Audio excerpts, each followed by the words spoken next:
Mesdames et messieurs, chers téléspectateurs de Decade News Africa, merci de nous suivre en direct pour ce décryptage crucial de la récente prise de position de Paul Kagame concernant l'accord de paix signé à Washington.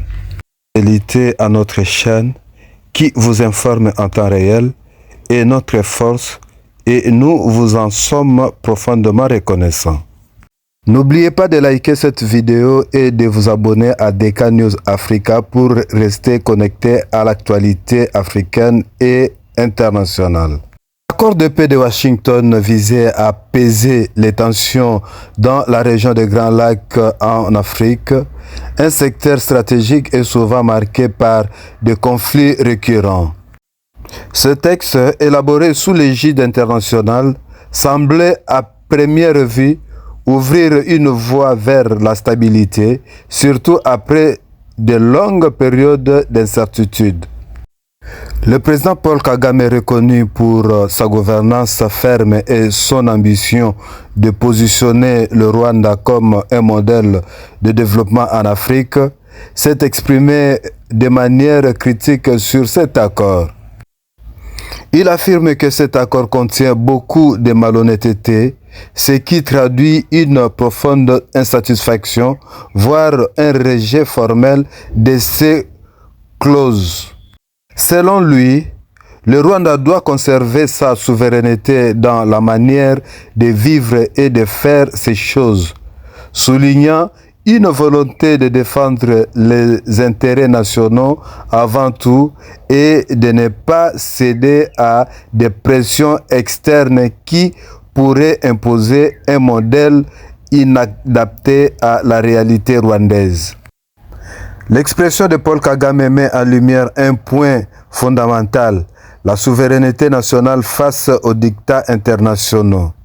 Le fait de qualifier l'accord de malhonnête révèle, au-delà d'un simple désaccord technique, et une critique de la dynamique diplomatique à l'œuvre. Dans ce contexte, pour Kigali, il semble que l'accord risquerait d'entraver la manière dont le Rwanda perçoit sa sécurité, son développement et son mode de gouvernance interne. Cette posture ferme s'inscrit dans une vision nationale forte où le Rwanda refuse d'être perçu comme un simple exécutant de solutions décidées à d'autres latitudes. Elle soulève des questions sur la légitimité et l'acceptabilité des accords internationaux lorsqu'ils semblent ne pas respecter les spécificités nationales. Cette complexité peut être attribuée à plusieurs facteurs. Pression diplomatique accrue, contestation interne à l'accord ou encore difficulté à mobiliser les partenaires locaux sur la même longueur d'onde. La position de Kagame, bien que claire, pourrait ainsi se heurter à ces réalités géopolitiques difficiles à manœuvrer, soulignant le défi d'équilibre, souveraineté nationale et coopération régionale. À ceux qui pensaient que Kagame avait remporté un succès net lors des négociations à Washington, sa déclaration lancée, malgré lui, est un rappel signalant cet accord n'est pas une victoire définitive. Il invite ainsi interlocuteurs et adversaires à reconsidérer le tableau, à venir en reparler maintenant. Cela peut se lire comme une volonté de ne pas laisser planer l'ambiguïté sur les véritables résultats de l'accord. Ici, Kagame choisit de montrer qu'il n'a rien cédé, ou du moins pas sans condition. Le rejet implicite de l'accord de Washington par Kigali pourrait compliquer la mise en œuvre d'un processus de paix durable dans la région. Le Rwanda, acteur clé dans le dynamique régional, occupe une position stratégique aussi bien en termes économiques que sécuritaires. Une montée des tensions dans ce contexte pourrait avoir un effet domino affectant des pays voisins et la sécurité collective. Pour clore, chers téléspectateurs, la position critique de Paul Kagame vis-à-vis de l'accord de paix de Washington n'est pas simplement une critique diplomatique, mais un signe fort sur la manière dont les questions de souveraineté et de respect mutuel doivent être traitées. Le chemin vers la paix est encore parsemé d'embûches, mais il reste impératif de le poursuivre avec volonté commune et transparente.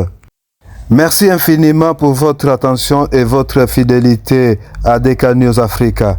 N'oubliez pas de liker cette vidéo, de vous abonner à notre chaîne et de rester connecté pour davantage d'analyses et d'informations en temps réel. Je suis apôtre Dédé Kibala. À très bientôt pour de nouveaux reportages.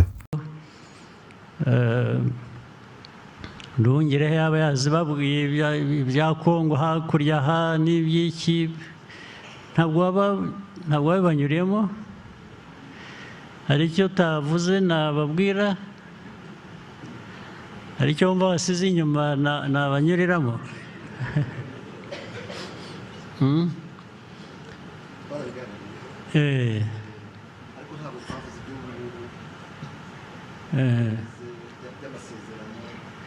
Nta by'amasezerano, politike yabyo muri rusange niyo abantu bakwiye kumenya, n'iby'amasezerano ni ibintu biri aho birimo uburiganya bwinshi n'iki, ariko ndizere ko bababwiye ko muri ibi byose dukora, tuvuga, tubana n'abandi, turwana n'abandi, twaciye umurongo kera uvuga ngo igihungabanya u Rwanda cyo ntabwo twakihanganira.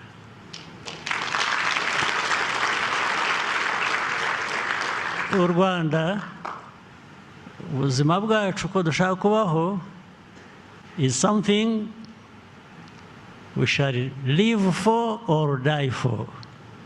So there are no two ways about it.